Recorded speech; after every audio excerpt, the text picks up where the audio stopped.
Terus yo, Assalamualaikum warahmatullahi wabarakatuh. Salam Pada warahmatullahi wabarakatuh. pada pertemuan kali ini saya bersama teman-teman akan mempresentasikan laporan survei lalu lintas studi kasus Jalan Soekarno-Hatta pada mata kuliah rekayasa lalu lintas. Di sini kami berada di kelompok 5 yang beranggota ya, pertama Naufal Askia, yang kedua Eka Lutfi Maulana, yang ketiga Miftah Anditama, yang keempat Ikhlas Aditya Humam, yang kelima Muhammad Alvin Sanjaya. Pendahuluan. Sebagai ibu kota Provinsi Jawa Tengah, Kota Semarang mengalami pertumbuhan penduduk dan aktivitas ekonomi yang pesat. Peningkatan ini berdampak pada meningkatnya volume kendaraan yang mengakibatkan berbagai permasalahan lalu lintas seperti kemacetan, kecelakaan, dan polusi udara akibat emisi kendaraan bermotor. Kondisi ini menuntut adanya solusi yang efektif untuk mengelola arus lalu lintas secara lebih optimal. Salah satunya ada di Jalan Soekarno-Hatta, Kalicari, Kecamatan Pedurungan, Kota Semarang. Sebagai dampaknya adalah timbulnya kepadatan lalu lintas dan kerawanan kemacetan yang berimbas kepada keselamatan dan kenyamanan pengguna jalan. Salah satu langkah yang diterapkan dalam menangani persoalan tersebut adalah rekayasa lalu lintas. Upaya ini mencangkup berbagai strategi teknis seperti penerapan sistem satu arah, pembangunan dan pelebaran jalan, pengaturan lampu lalu lintas yang lebih efisien, serta peningkatan infrastruktur transportasi publik. Mulyono 2019. Implementasi rekayasa lalu lintas yang tepat diharapkan dapat mengurangi kepadatan kendaraan, menekan angka kecelakaan, dan meningkat.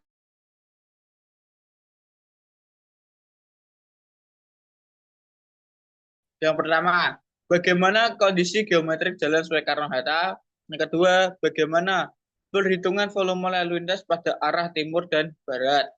Tiga, hambatan samping, kapasitas jalan, dan derajat kejenuhan Jalan Soekarno-Hatta.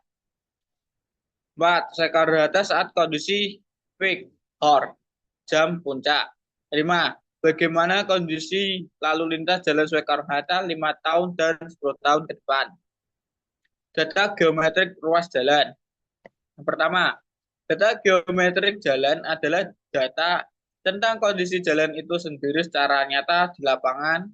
Data geometrik jalan ini berupa tipe jalan, tipe, tipe daerah, tipe jalan, jenis perkerasan, lebar efektif jalan, lebar jalur, dan lebar bahu jalan. Lebar jalur lalu lintas jalan T sebagai berikut. Tipe jalan 4 lajur 2 arah tak berbagi 4 2D. Lebar per jalur 6,5 meter.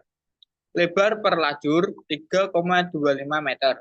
Lebar bahu jalan 2 meter. Fungsi jalan, jalan kota. Kondisi jalan baik.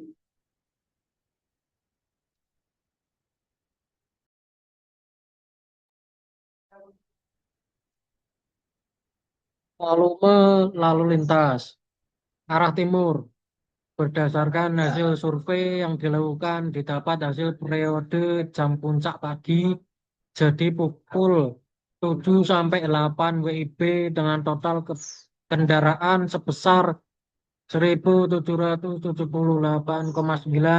SMP per jam. Sedangkan jam puncak sore terjadi pukul 5 sampai 6 WIB dengan total kendaraan sebesar 1.927,1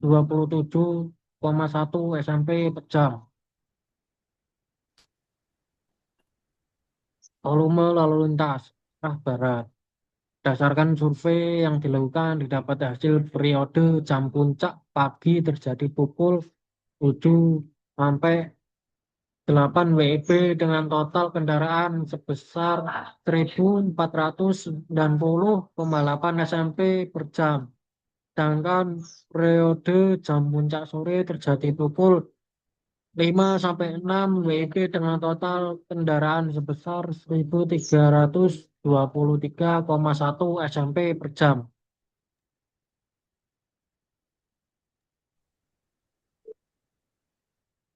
Hambatan samping.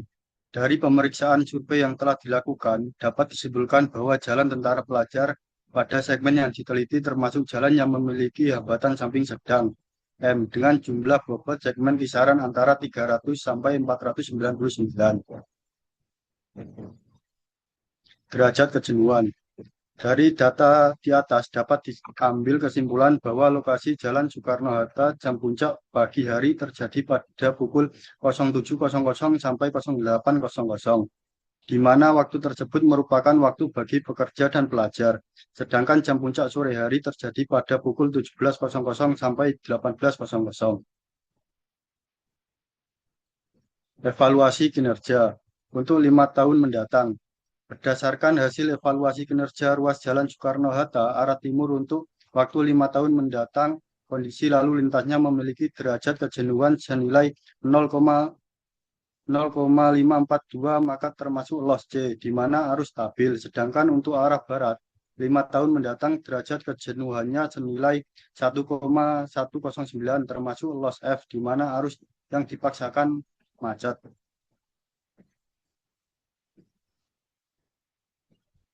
Evaluasi kinerja untuk 10 tahun mendatang.